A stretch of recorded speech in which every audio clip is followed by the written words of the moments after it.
In the last 20 years, and certainly in the last 17 years I've been alive, I've seen the effects of urbanization, such as stores or houses going onto vacant plots of land, affecting our nature. And this ultimately is the ultimate problem. The human population has reached 8 billion, and we are now seeing what the most valuable resources to us, such as food or land. And this ultimately, urbanization has encroached on animals' habitats and has made it to where it's going to be more difficult for them instead of easier for us. And this is ultimately a bigger problem because we are excluding many animals, especially bats, who is both beneficial to our environment and our economy. According to the National Park Service, they save farmers in the US $3.7 billion in pesticides, harmful pesticides. And they're keystone species to many food items. Without them, we wouldn't have foods like bananas, chocolate, or tequila. And so, there are many threats to bats, especially due to the cause of expanding urbanization. And what this has done is it has caused diseases to be spread to bats. It has caused loss of habitat to many of the bats, and ultimately wind turbines have killed bats directly. And so, the question is, what needs to be done to stop the effects of urbanization on bats and ensure their resilience? So today we're going to be discussing 3 possible solutions. The first, quarantining caves, preventing any kind of human contact with these cave systems. The second would be to support conservation organizations to ensure that their effects and efforts are going to be ensured, and to decrease our overall urbanization of the population, or our population. So brings us to the first point. Why should we quarantine caves? I know you may be thinking that seems like a dramatic thing to do, but ultimately it's a transfer of diseases. That's why we need to do it. According to Prestillo, or the Lajos Spinaldi Institute of Infectious Diseases, bats spread many SARS or severe acute respiratory viruses to humans. Because of bats, we've experienced MERS, SARS, and SARS-CoV-2 or COVID-19. Bats have directly caused these and have spread it to humans because humans encroach on their land or their environments. But bats aren't the only villains in this scenario. According to Birdsley, a science writer, executive producer of the Endocrine Society, we've seen that humans spread white nose syndrome. It started in Albany, New York in 2006, and it spread its way across the US. And the main impact and the main way it spreads is through human contact. And so because of us, bats have now become weak, they're starving, and they're dying because they are not able to escape this disease because we are bringing it to them. And so the advantages of quarantining the caves would mainly be that bats can keep the environment that they call home. They won't have to be forced to move or die in their scenario. And it will prevent humans from transmitting diseases to bats, and more importantly, prevents bats from transmitting diseases to humans. And so overall, both sides can be happy. But every problem has its limitations. According to the fact that it's going to be impractical for us as humans to quarantine off every single cave. And the fact that it still won't really affect the spread of disease. Bats can still travel wherever they want to go, and we really have no control over that. And the fact that it's going to prevent future research. We cannot have that conservational effort to stop this disease spread. And then ultimately, it's going to prevent adaptation to other urban environments. According to Eric Brinder, a science writer based in Newton, Massachusetts, says that animals have been known to adapt to urban environments, such as moths turning a darker shade due to the fact of abundant soot in the air. And the fact that bats still utilize urban environments. According to Gunnar Nystrom, a PhD in evolutionary biology at Florida State University, claimed he went to Dallas, Texas to do studies and seeing that bats are actually utilizing swimming pools whenever other resources are low. And so this would be a limitation because they're not going to be able to adapt to that as fast because we are keeping them where they are. So that brings us to the second option of just supporting group organizations. We can support these conservational groups to ensure that, again, their efforts are going to have a little better outcome in the future. And we can see 2 scenarios of this with nonprofit organizations and actually government organizations.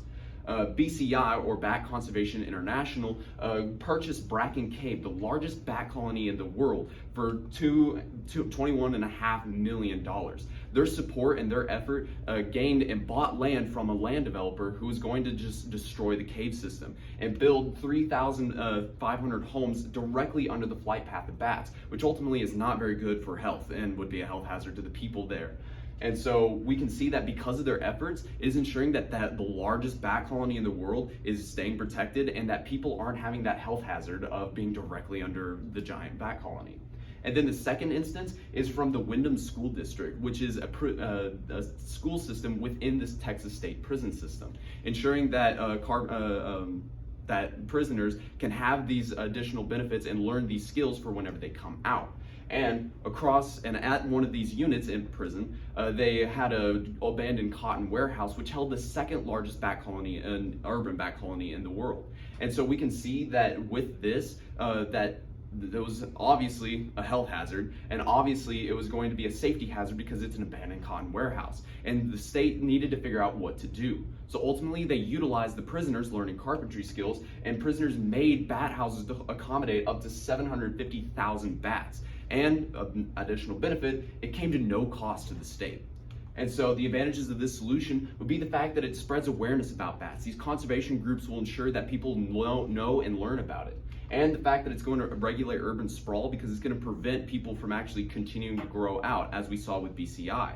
And it's going to provide outs for government organizations. They could not tear down that cotton warehouse unless they had an additional option to show the bats. But there are limitations. Due to the fact that it gives more power to conservation groups, and instead of preventing human spread, it's rather going to prevent harms on bats. It's actually going to be preventing human spread rather than preventing harms on bats. And so ultimately, it's not going to really be as effective in doing their job. And then also, government organizations might quit. They just might not want to actually be beneficial to the environment. And so that brings us to the third option, decreasing overall urbanization.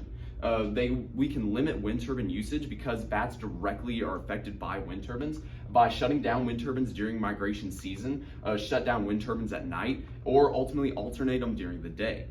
And so the advantage of this solution would be the fact that it can curb bat deaths. According to Sean Smallwood, a professor of wildlife biology at California State University, claims that there will be a slight loss in annual power generation, but overall we would see that it will actually help bats and curb their bat deaths and help other animals in the process, such as birds that would also be flying near there.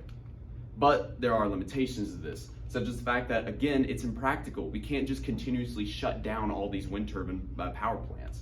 And it will ultimately decrease the power. Little by little, it will compound greatly, and will show that it will have a significantly decrease the power outage. And it will ultimately be worse for the human population due to the fact that we are currently experiencing overpopulation. And by keeping us closer together and preventing that urbanization, it's going to, again, keep us closer together and just double the effects of overpopulation. And so, in conclusion, we can see that all three solutions would actually be best. But again, the first and third solutions were impractical, and so in an ideal world, we would utilize all three, but overall, solution 2 would be the best option, showing that we can support conservation groups and ensuring that awareness is spread, and that it will support the resilience of bats, ensuring that they're, again, conserved, and it will continue research to protect these bats. And it has been proven to work, as we've seen with BCI and the Wyndham School District. And so I'll leave you with this quote from Marcus Aurelius saying that I am in tune with all that is of thy harmony, O nature, showing that we need to do whatever it takes to ensure that the balance is protected between humans and nature. Thank you.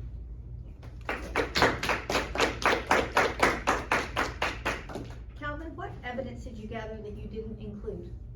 I gathered additional evidence of the white nose syndrome, showing that I didn't really include that because it wasn't necessary to show the resilience of bats, but ultimately it's like people are doing all their efforts to ensure that these cave systems are being updated, they're being maintained, and with that there's additional information about the fungus that is being spread and what actual effects it has on bats.